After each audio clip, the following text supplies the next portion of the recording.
দর্শক আপনারা হয়তো জানেন ইতিমধ্যে যে গতকাল যে ঘটনাটি ঘটেছিল, আমরা আবারও বলছি, সিলেট ঢাকা মহাসড়কের নাজির বাজার এলাকায় নামক স্থানে ভয়াবহ সড়ক দুর্ঘটনা। দিনমজুর ৮টি প্রাণ চলে গেছে শুধুমাত্র ভাটিপাড়া, সুনামগঞ্জ দিরাই থানার ভাটিপাড়া ইউনিয়নের ভাটিপাড়া গ্রামের। এই যে ৮টি গ্রামে আটটি লাশ এবং লাশের মিছিল চলছে এই গ্রামে, আমরা সেটি আপনাদের কাছে উপস্থাপন করছি। আমরা সরাসরি ভাটিপাড়া থেকে আমরা চেষ্টা করছি অনেকের কাছে যাওয়ার এবং সেখান থেকে আপনাদের কাছে তুলে দেওয়ার। এই যে গতকাল প্রায় স্পট ডেড হয়েছিলেন 11 জনের, পরে আরো মারা গেছে সর্বমোট 15 জন। আজকে এখানে এই যে এখানে বাদশা নামের যে ছেলেটি মাত্র 17 বছর বয়সে আজকে চিকিৎসাধীন অবস্থা থাকা অবস্থা আজকে তিনি মারা গেছেন এবং তার লাশটা কিছুক্ষণ আগে অ্যাম্বুলেন্সে এখানে আসছে, কিছুক্ষণের মধ্যে চলে আসবে। মা বাবা পরিবারের সদস্যরা আহাজারি করছেন যে এই ছেলেটি মা বাবার মুখে হাসি ফোটানোর জন্য, এক মুঠো ভাতের জন্য গিয়েছিল দিনমজুরি কষ্টের কাজে, পৃথিবীর সবচেয়ে কঠিন কাজ মাটি কাটা এবং পাখার কাজের কাজ। সেই কাজে 17 বছর বয়সে বাদশা নামের ছেলেটি গিয়েছিল, কিন্তু লাশ হয়ে বাড়ি ফিরল। কি করে এই পরিবার সহ্য করবে? আজকে ভাটিপাড়া গ্রামের বাতাস, আকাশ বাতাস আজকে চোখের ছায়া নেমে আছে এবং সবকিছু বাড়ি হয়ে আছে, যে মানুষের মুখে ভাষা নেই আজকে কথা বলার মতো। এত বড় ভয়াবহ দুর্ঘটনা কখনো তারা মেনে নিতে পারছেন না। আমরা তাদের সাথে আচ্ছা এখানে দেখেন, আমরা আপনাদেরকে দেখানোর চেষ্টা করছি। যাই হোক, আমরা একটু আপনাদেরকে দেখানোর চেষ্টা করছি, আশা করছি আপনাদের সকলের সহযোগিতা। ইনশাআল্লাহ আপনারা আমাদের সাথে থাকুন, ভালো থাকুন। ইনশাআল্লাহ আমরা আপনাদেরকে দেখানোর চেষ্টা করছি। আজকের যে ঘটনাটি আপনারা দেখেন, এই ঘটনাটি খুবই দুঃখজনক এবং খুবই কষ্টের। এখানে গতকাল তারা 7টি লাশ দাফন করেছেন, আজকে আরেকটি লাশ তাদের চোখের সামনেই কিন্তু চলে আসছে।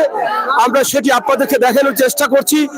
গতকাল যে ঘটনাটি ঘটেছিল সিলেটের নাজির বাজার সিলেট ঢাকা মহাসড়কে, একটি খাবার বেড়ে একজন ঠিকাদারের মাধ্যমে তারা ঢালাই কাজে যেতে চাচ্ছিলেন এই কর্মচারীরা, এবং সেখানে আরেকটি বালিভর্তি ট্রাক এসেই কিন্তু এখানে এই দুর্ঘটনার শিকার হয়েছে এবং সেখানে নগদ প্রায় 11 জনের প্রাণ গেছে এবং সেই সাথে আরো আহত যারা ছিলেন তার মধ্যে আজকে ভাটিপাড়া গ্রামের আরো একজন আহত হয়েছেন।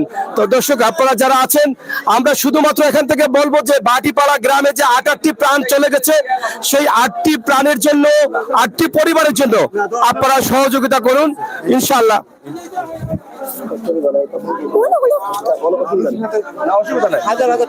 যাই হোক, আমরা সরাসরি আপনাদেরকে উপস্থাপন করছি। আপনারা যারা আছেন আমাদের সাথে যুক্ত থাকুন, শেয়ার করে সবাইকে দেখার সুযোগ করে দিন ইনশাআল্লাহ। সমস্যা নেই। আমরা এখানে যেখানে আছি আপনারা দেখেন ভাটিপাড়া গ্রামে আজকে তাদের মনটা অনেক জর্জরিত, তারা অনেক কষ্টে, নারী পুরুষ সহ সবাই কিন্তু জর্জরিত। এই গ্রামের আকাশ বাতাস সব কিন্তু বাড়ি হয়ে গেছে। 8টি লাশের মিছিল কি করে তারা সহ্য করবেন? এটা কোনোভাবেই আসলে সহ্য হচ্ছে না তাদের। এবং এই যে লাশটি এখন আসলো, বাদশা নামের যুবক, যার বয়স মাত্র 17 বছর, এই 17 বছর বয়সের আগ থেকেই কিন্তু সে পরিবারের হালটি ধরেছিল এবং শেষ পর্যন্ত সে মৃত্যুবরণ করেছে সড়ক দুর্ঘটনায়। আপনারা যারা আছেন অবশ্যই আমাদের সাথে যুক্ত থাকবেন।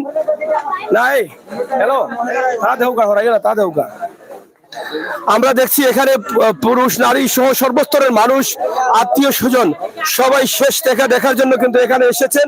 আমাদের আজকের এই লাইভটি অনেক কষ্টের এবং দুঃখের, যেটা ভাটিপাড়া ইউনিয়নের ভাটিপাড়া গ্রামে ঘটে গেছে গতকাল।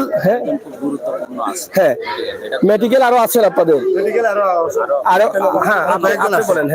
ভাই আরো কয়েকজন মূর্ছ অবস্থা মেডিকেলে আছে, এই গ্রামের আরো কয়েকজন আছে মূর্ছ অবস্থা। তাদের চিকিৎসার বিষয়টা সরকারের দৃষ্টি আকর্ষণ করছি, তাদের সঠিক চিকিৎসাটা যেন হয়, কারণ এই চিকিৎসার অভাবে অনেকে কিন্তু মারা গেছে। গ্রামের আরো কতজন আছেন? আরো আছে 7জন চিকিৎসাধীন আছে। 7জনের মধ্যে একজন মারা গেছে না? উনি আরেকজন বর্তমানে কিছু গুরুত্বপূর্ণ অবস্থায় আছে মেডিকেলে। আপনি ছিলেন মেডিকেলে? হ্যাঁ, আমি ছিলাম। মানে আপনাদের গ্রামের কতজন আছে মেডিকেলে? 7 জন। আমরা গ্রামে 7 জন আছে। যে 8 জনের মাঝে একজন অবস্থা সিরিয়াস, মানে 3 জনের অবস্থা একটু ভালো আছে, 3 জনের, বাকি এর অবস্থা খারাপ। বাকি আর এখানে যে বাচ্চার লাশটা আসলো তার আঘাত কোন জায়গায়? তার আঘাত আছে মুখেও আছে, মাথাত আছে, মানে কি মানে খুব স্পট বুকও আছে, বুঝলেন? খুবই গুরুত্বপূর্ণ অবস্থা। মারা গেছে আজকে কয়টায়? আজকে 7টা উত্তর দিকে। এই পর্যন্ত সর্বমোট কতজন মারা গেলেন এই দুর্ঘটনায়? আজকে লাগাইয়া 16 জন, মানে আজকে শুধু সে মারা গেছে। আর চিকিৎসাধীন অবস্থায় আরো যারা আছেন তারা খুবই গুরুত্বপূর্ণ অবস্থায় আছে, মানে মারাত্মক অবস্থায় আছে, ঝুঁকিপূর্ণ অবস্থায়। চিকিৎসাটা যদি ভালো হয় এটা আমরা তো চাই। অনেকেই এই সুস্থ হয়ে ফিরে আসতে পারবে। আবার যদি চিকিৎসাটা যদি ভালো না হয়, কারণ এখানে যারা আছে সরকারি সরকারি হাসপাতালে উসমানী মেডিকেল কলেজে যারা আছেন তারা যদি একটু সদয় দেন তাহলে অনেকাংশে এই রোগীগুলাকে বাঁচানো যেতে পারে। আমাদের লাইভ গুলো আপনারা একটু শেয়ার করবেন বিভিন্ন কারণ হচ্ছে একটা যে এখানে যে বাটিপাড়া ইউনিয়নের গ্রামে এই দিরাই থানায় একই গ্রামে যে লাশের মিছিল হচ্ছে, লাশের সারি বয়েছে, 8টি লাশ একই সাথে, বয়স্ক, যুবক, তরুণ, কিশোর একসাথে একই দুর্ঘটনায় 8টি লাশ একই গ্রামের। সর্বমোট 16 জন মানুষ মারা গেছেন।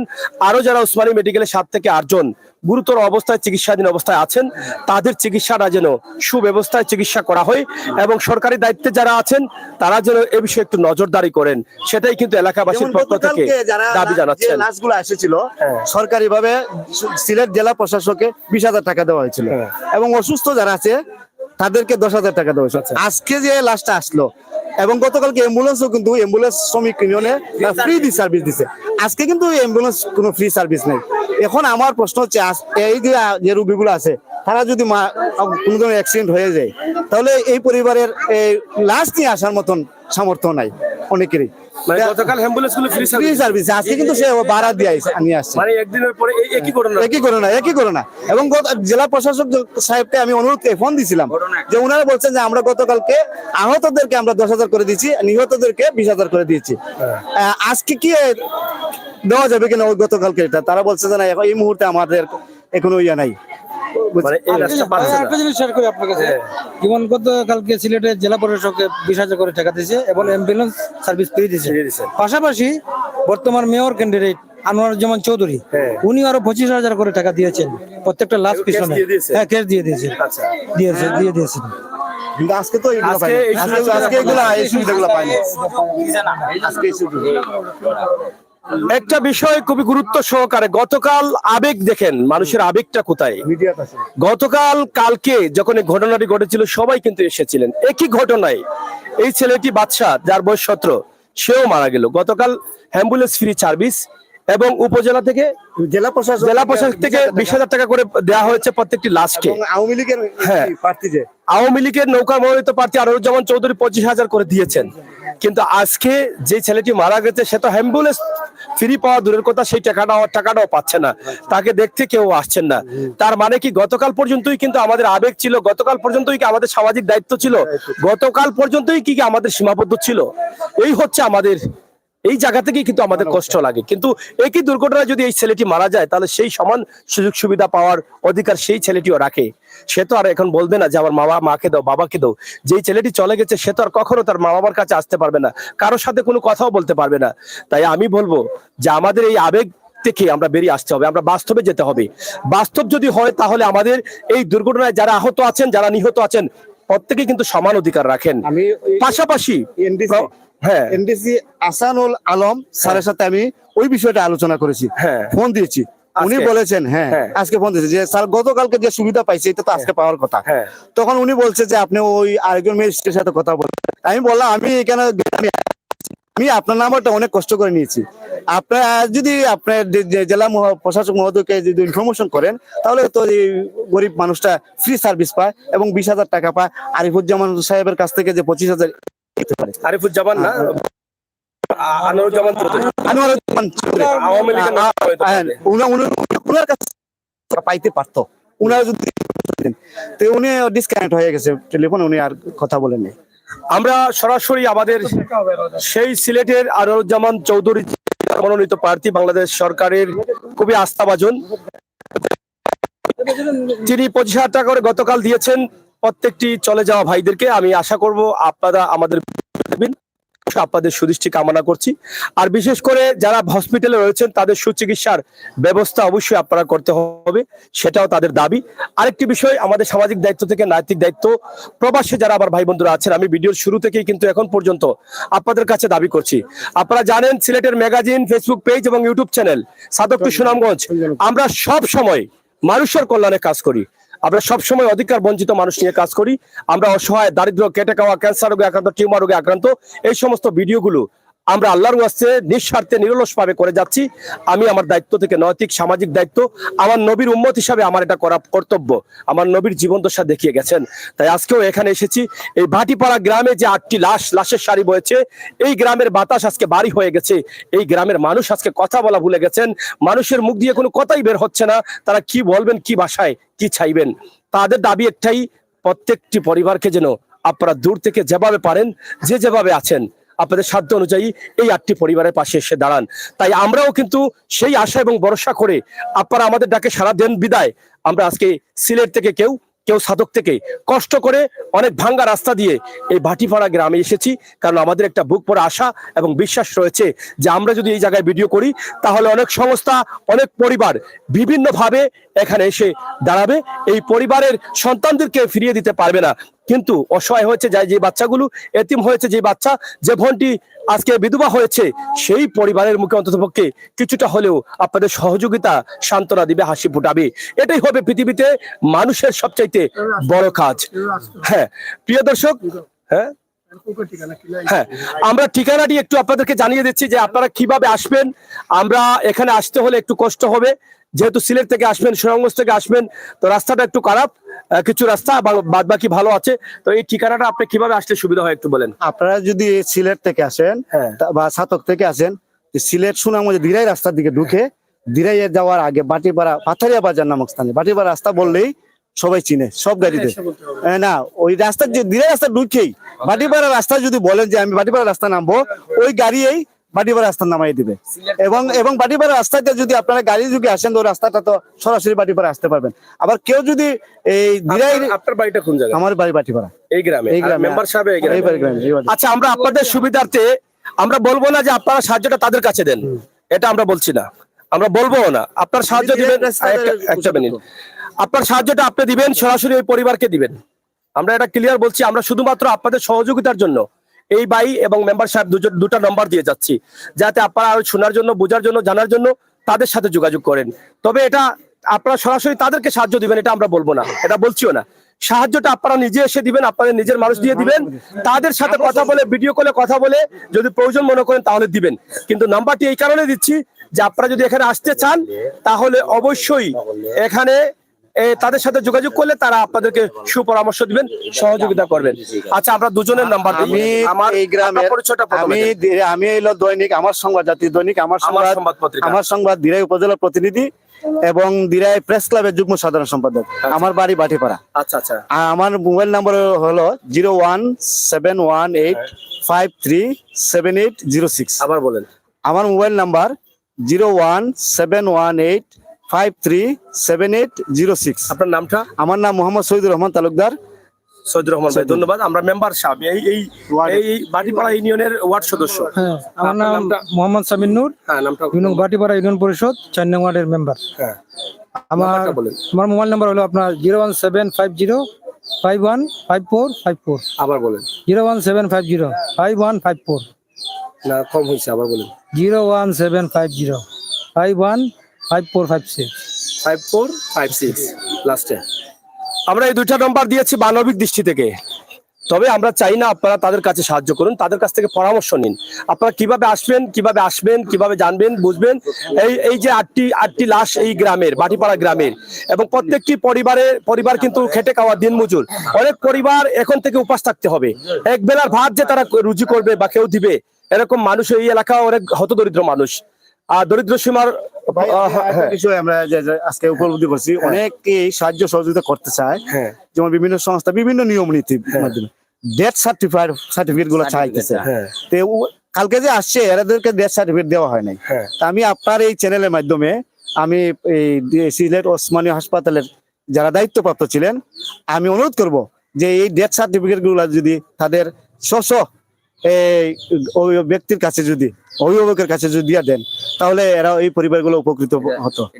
ডেথ সার্টিফিকেট অবশ্যই আপনারা এটার অধিকার রাখেন, এটা আপনারা পাবেন, অবশ্যই এটা পাবেন, এটা তারা দিতেও বাধ্য। আপনারা যাবেন, অবশ্যই সাহায্য এটা দিবেন। তবে আমরা এটা আশা করব ওসমানী মেডিকেলের সংশ্লিষ্ট দায়িত্বশীল পরিচালক মহোদয়ের কাছে, এই পরিবার যাতে কোনো ধরনের হয়রানি না হয়, কোনো ধরনের প্রতারিত না হয়। আপনারা সবসময় মেডিকেলকে সুন্দর রাখার চেষ্টা করছেন। ইনশাল্লাহ এই পরিবারও সুন্দরভাবে তাদের যা পাওয়ার প্রয়োজন ডেথ সার্টিফিকেট সহ এবং বাকি যারা আছেন চিকিৎসা সহ সবকিছু তারা অবশ্যই আপনাদের কাছ থেকে পাবেন বলে আমরা আশা করছি। আর আমরা যে দুটা নাম্বার দিয়েছি, যে কোনো বিষয় আসলে আপনারা দেশ এবং বিদেশ থেকে আপনারা তাদের সাথে যোগাযোগ করবেন। একজন হচ্ছেন আমাদের সংবাদকর্মী ভাই, ওনাকে পেয়ে আমরা অনেকটা সহযোগিতা পেয়েছি, অনেক পরামর্শ পেয়েছি। আরেকটি হচ্ছেন এখানে আমার এখানকার জনপ্রতিনিধি সদস্য, হ্যাঁ মনোনয়ন প্রত্যাশী আওয়ামী লীগের। হ্যাঁ, আচ্ছা, আমরা ওনাকে সাথেও কথা বলবো। আমরা যেহেতু আমরা এখানকার মনোনয়ন প্রত্যাশী, নৌকার মনোনীত প্রত্যাশী আমরা ভাইকে পেয়েছি। একটু আসেন ভাই, হ্যাঁ হ্যাঁ আপনারা একটু সামনে থেকে সরেন ভাই, একটু সামনে আসেন। আমরা প্রথমে আপনার কাছ থেকে ভাই পরিচয়টা একটু জানি। উনি হচ্ছে দিরাই সাল্লা সুনামগঞ্জ 2 আসনের আগামী দ্বাদশ সংসদ নির্বাচনে আওয়ামী লীগের মনোনয়ন প্রত্যাশী। উনি গতকাল এই দুর্ঘটনার সংবাদ শুনে উনি ঢাকা থেকে সরাসরি উনার গ্রামের বাড়ি কিন্তু এই বাটিপাড়া, ওই সমবেদনা জানার জন্য উনি গ্রামে এসেছেন। এখন আছেন। উনি উনার নাম হচ্ছে তানবীর তুলি। উনি বিমান বাহিনীর স্কোয়াড লিডার এবং এসএসএফ এর ডেপুটি ডিরেক্টর। Thank you. আমরা আমার ভাইকে পেয়েছি। আসলে আপনাকে অসংখ্য ধন্যবাদ যে সেই শুধু ঢাকা থেকে আপনার এলাকা হোক, আপনার গ্রাম হোক, সেটা বড় বিষয় না। বড় বিষয়টা হচ্ছে আপনি মানবিক দৃষ্টি থেকে আপনি তাদেরকে দেখেছেন এবং আপনি এসেছেন। আমরা আপনার কাছে কৃতজ্ঞ, কারণ আমরা প্রত্যেকেই চাই এই দুর্দিনে এই মানুষগুলোর পাশে আমরা যাতে দাঁড়াতে পারি। আপনার গ্রামে বা আপনার ভাটিপাড়ায় আপনি যেহেতু আগামী দিনের নৌকার প্রত্যাশী এবং আপনি আগামী দিনে এই মানুষগুলোর দায়িত্ব নিতে চাচ্ছেন, মানব সেবা করতে চাচ্ছেন, এই বিষয়গুলোকে কিভাবে দেখছেন? একই সাথে যে আপনার এই এলাকায় 8টি লাশ পড়ে আছে এবং লাশের সারি এবং এই এলাকার বাতাস ভারী হয়ে গেছে আজকে লাশের বাতাসে, আমরা আপনার কাছ থেকে আপনার অনুভূতিটা একটু জানতে চাই।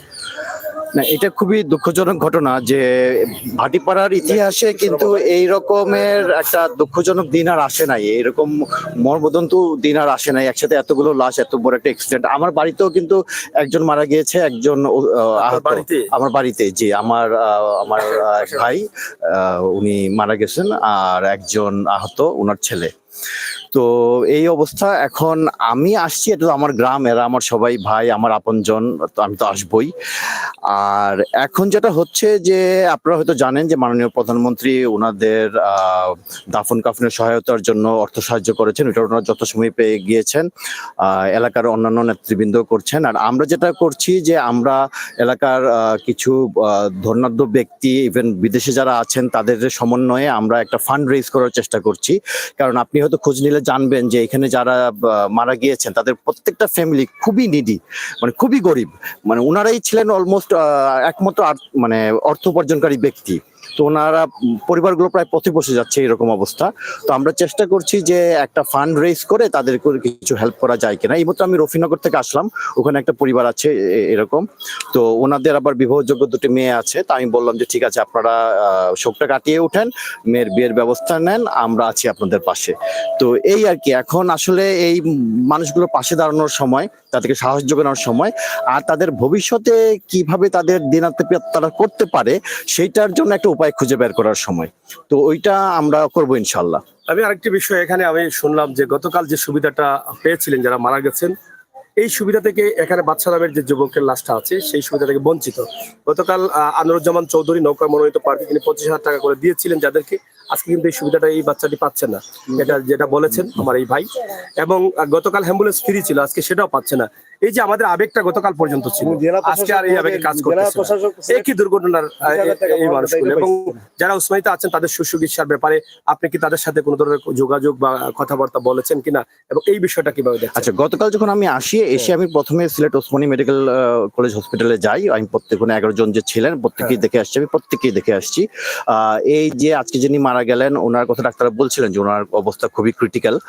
আর যেটা বলছেন যে অর্থ সাহায্য, আনোয়ারুজ্জামান সাহেব বা অন্যান্য যে সুবিধা, এটা নিয়ে আমরা কথা বলবো। দেখি যে যেহেতু আজকে হঠাৎ করেই আবার একটা ঘটনা ঘটে গেল, তো এটার জন্য হয়তো সবাই প্রস্তুত ছিল না। গতকাল তো একটা মানে বেশ বড় ধরনের আলোড়ন সৃষ্টি হয়েছিল, ওইটার জন্য মিস হয়ে যেতে পারে। তো কিন্তু আমার মনে হয় না যে কেউ মিস যাবে, মানে আনফরচুনেটলি যেহেতু জি দায়িত্ব নিতে হবে, আমরা দায়িত্ব নিয়ে যোগাযোগ করবো। ইনশাল্লাহ ওনারা, এই পরিবারও সেই সমান সুযোগ সুবিধা পাবে, কারণ ওনারাও তো এক ভিকটিম এই ঘটনার। তো ওনারা ইনশাল্লাহ পেয়ে যাবেন। এই ব্যাপারে আমরা যথাযথ কর্তৃপক্ষ এবং যারা সংশ্লিষ্ট ব্যক্তিবর্গ আছেন তাদের সাথে আমরা যোগাযোগ করব। আপনার কাছ থেকে কিছু কথা শুনে আমরা অনেকটাই ভালো লেগেছে এবং আমরা আশা করি বিশেষ করে প্রবাসী যারা দেখছেন আপনারা যেহেতু কথাবার্তা বলে একটা ফান্ডের ব্যবস্থা, যেহেতু এখানে 8-8টি পরিবার রয়েছে, একটি ভালো ফান্ডের প্রয়োজন, একজন দুজনে দিলে হবে না। তা আমাদের ভিডিওটি আমরা শুরু থেকে কয়েকটি পরিবারকে তুলে ধরেছি এবং ভিডিও শুরু থেকে কিন্তু আমরা প্রত্যেক হৃদয়বান ব্যক্তি, প্রবাসী সংগঠন, দেশে বিদেশে যারা আছেন প্রত্যেকের কাছে কিন্তু আমরা আহ্বান জানাচ্ছি। এখানে সিলেটের magazine, Facebook page, YouTube channel সাদক টু সুনামগঞ্জ, আমরা সবসময় মানুষের কল্যাণে কাজ করি। আমাদের একটা বিশ্বাস থাকে যে এই সমস্ত কাজে তারা এগিয়ে আসেন, তাদেরও একটা বিশ্বাস হয়ে গেছে আমাদের প্রতি। তো আপনার পক্ষ থেকে যে কথাগুলো সরাসরি আপনি তুলে ধরেছেন সেটা তারা শুনেছেন। আমরা মনে করি আপনারা এবং আমাদের যারা দর্শক আছেন তারা আপনাদের সাথে মিলে সহযোগিতা করবেন এবং আমাদের এই ভিডিওগুলো আপনারা কাজে লাগাতে পারবেন। জি ইনশাআল্লাহ। আমিও সবাইকে উদাত্ত আহ্বান জানাই যে ওনারা যেন যার যেটা সামর্থ্য তাই নিয়ে এই শোক সন্তপ্ত 8টি পরিবারের পাশে দাঁড়ান, কারণ এখানে সবারই সাহায্য দরকার। আর আমি যেটা সবসময় একটা কথা বলি যে একজন হয়তো খুব অল্প পরিমাণ সাহায্য করতে পারে, কিন্তু যখন 10 জন মিলে হয় তখন কিন্তু একটা বড় একটা ফান্ড তৈরি হতে পারে এবং সেটা ওই আবার যে শোক সন্তপ্ত পরিবার তার জন্য অনেক বড় একটা উপকার হয়ে যায়। তো আমরা যদি সবাই এগিয়ে আসি ইনশাল্লাহ আমরা এই দুঃখ কাটিয়ে উঠতে পারবো। আমরা যারা গাড়ি চালাচ্ছেন, যারা গাড়ি তো অবশ্যই তো গাড়ি চালকের কোনো না কোনো ভুল ছিল, যার কারণে এই ভয়াবহ দুর্ঘটনাটি ঘটেছে। এই বিষয়ে আপনার আসলে কি বক্তব্য? যেহেতু আপনি ঢাকাতে আছেন, বাংলাদেশের বিভিন্ন জায়গায় কাজ করেছেন, চাকরি করেছেন, অনেক জ্ঞান অর্জন করেছেন, অনেক জায়গায় ঘুরেছেন, তো সেই বিষয় থেকে আপনার কি মানে এই কালকের ঘটনা নিয়ে কি বলবেন দেশবাসীর উদ্দেশ্যে এবং শ্রমিক পরিবহনের দায়িত্বে যারা আছেন, চালকের দায়িত্বে যারা আছেন, বাংলাদেশ শ্রমিক সেক্টর রয়েছে, এটা সরকারের দায়িত্ব রয়েছেন, তাদের উদ্দেশ্যে কি বলার দরকার? আসলে এই যে একটি ভুলের কারণে 8-8টি পরিবার ধ্বংস হয়ে গেছে, 8টি প্রাণ চলে গেছে শুধুমাত্র ভাটিপাড়া গ্রামে, এবং আরো 8টি প্রাণ মিলে তো 16টা হয়ে গেছে। এই বিষয়টা আসলে কি বলার আপনার পক্ষ থেকে? আমি যতটুকু অ্যাক্সিডেন্টের কথা শুনলাম এবং আমি যেটা বললাম যে আমার বাড়িতেও তো একজন আহত আছেন, তার মুখ থেকে আমি যতটুকু সরেজমিনে শুনলাম এখানে অবশ্যই হিউম্যান এরর ছিল। আমার মনে হয় ফেটিগের কারণে অনেকক্ষণ প্রলং টাইম ড্রাইভ করার কারণে হয়তো সেই ট্রাক ড্রাইভার মানে ঘুম পাচ্ছিল হয়তো সেই জন্যে। তো রোড সেফটি কিন্তু বাংলাদেশে মোটামুটি উপেক্ষিত একটি বিষয়। তা আমি আশা করব যারা সংশ্লিষ্ট কর্তৃপক্ষ আছেন তারা এই ব্যাপারে নজর দিবেন। হাইওয়ে পুলিশ আছে, বিআরটিএ আছে, বিআরটিসি, যেভাবে যে সংশ্লিষ্ট আছে। আর সবচেয়ে বড় কথা হলো আমার সেফটিটা আমার কাছে, আমার নিজের কাছে। তো আমরা যখন গাড়ি চালাবো, নিজে চালাই বা আমরা যখন গাড়ির যাত্রী হিসেবে থাকি, আমরা যেন সতর্ক থাকি, এই ব্যাপারে যেন আমার গণসচেতনতা সৃষ্টি করতে পারি। তো এই ছাড়া আসলে উপায় নেই। আর সরকারি উদ্যোগটা অবশ্যই জরুরি, কারণ ব্যক্তি পর্যায়ে যতই সতর্ক থাকুক আর যাই থাকুক, সরকারি উদ্যোগ না থাকলে কিন্তু যে ফিটনেসবিহীন গাড়ি, তারপরে ওভারফেটিং করা ড্রাইভার, বা হয়তো ড্রাইভারের লাইসেন্সই নাই বা চোখে ঘুম নিয়ে যেটা হয়, যেটা বললাম ওভারফেটিং, যে অনেক লম্বা সময় ধরে গাড়ি চালাচ্ছে, যেটা সামনে ঈদ আসছে, ঈদের সময়টা আমরা খুব দেখি। তো এই জিনিসগুলো সরকারের পক্ষ থেকে সংশ্লিষ্ট যে দপ্তরগুলো আছে তাদের পক্ষ থেকে এগিয়ে আসতে হবে, গণসচেতনতা সৃষ্টি করতে হবে, যাতে আমরা ভবিষ্যতে আর এই ধরনের মর্মন্তুদ ঘটনার সাক্ষী না হই। ধন্যবাদ আপনাকে। আমরা কথা বলছিলাম, খুবই গুরুত্বপূর্ণ কথা শুনলাম এই এলাকার এই কৃতি সন্তান যিনি ঢাকা থেকে চলে আসছেন এখানে এই মানুষগুলোর পাশে। আসলে সন্তান চলে গেছে বা অনেকের স্বামী, অনেকের বাবা, অনেকের ছেলে চলে গেছে, কারো সন্তান বা তাদের আত্মীয়স্বজনকে ফিরিয়ে দেওয়া যাবে না, কিন্তু হয়তো আমরা এই দোয়াটুকু করতে পারবো আল্লাহ তাআলার কাছে এবং তাদের পাশে দাঁড়িয়ে হয়তো সহযোগিতা করতে পারবো, তাদের সান্ত্বনা দিতে পারবো। আল্লাহ তাআলা যেন তাদের প্রত্যেক পরিবারকে ধৈর্য ধরার তৌফিক দান করেন।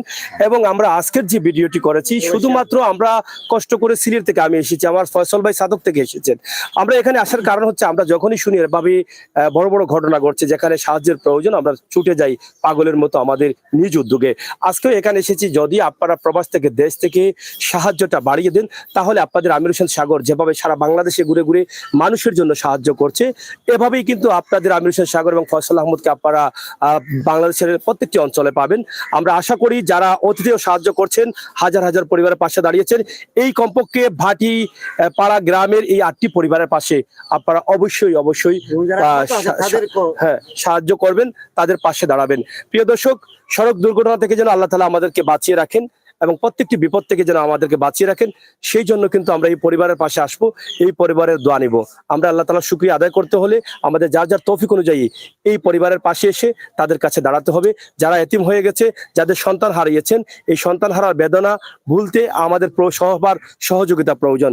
তো আমরা আজকে ভাটিপাড়া গ্রাম, ভাটিপাড়া ইউনিয়ন, ধিরাই থানা থেকে বিদায় নিচ্ছি। আপনারা যে যেখানে ছিলেন, যেভাবে আছেন, অবশ্যই ভালো থাকবেন। এখানে আজকে সুখের ছায়া নেমে আছে, কিছুক্ষণ পরে হয়তো জানাজা হবে। কয়টা জানাজা হবে? মাগরিবের পরে। মাগরিবের পরেই জানাজা হবে এবং সেই জানাজায় আপনারা যারা অংশগ্রহণ করতে চান এই এলাকার, বিশেষ করে আপনারা অবশ্যই অংশগ্রহণ করতে পারেন। এবং এখানে ইতিমধ্যে লাশটি দেখার জন্য গ্রামের ছোট বড় সহ সবাই অংশগ্রহণ করেছেন এবং সবাই কিন্তু এখানে আছেন। এলাকার জনপ্রতিনিধিরা রয়েছেন, বিভিন্ন স্তরের মানুষ এখানে এসে গেছেন। আমরা তাদেরকে আপনাদের কাছে উপস্থাপন করলাম। যদিও এই ভিডিওটি আসলে অনেক দুঃখ ভরা মন নিয়ে কিন্তু করেছি, তারপরও ধৈর্য ধরে করতে হয় এই কারণে, কারণ আপনাদের সাথে কথা বলতে হবে। আপনাদের যদি বুঝিয়ে না দিই তাহলে আপনারা কিভাবে এগিয়ে আসবেন। তাই আজকে ভাটিপাড়া গ্রামে যেই ঘটনাটি ঘটে গেল, এটা খুবই দুঃখজনক। ইতিহাস হয়ে থাকবে এই গ্রামবাসীর জন্য, এই গ্রামের মানুষের জন্য, পুরো সিলেটের জন্য।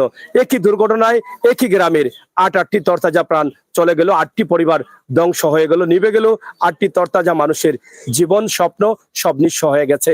এভাবে যেন আমাদের আর কাউকে চলে যেতে না হয়। আল্লাহ তাআলা যেন আমাদের প্রত্যেককে বিপদ থেকে রক্ষা করেন, সেই প্রত্যাশা আশা রেখেই আজকে আমার সাথে সহকর্মী ফয়সাল আহমদ রয়েছেন, আমি আমির হোসেন সাগর বিদায় নিচ্ছি ভাটিপাড়া গ্রাম থেকে। আল্লাহ হাফেজ।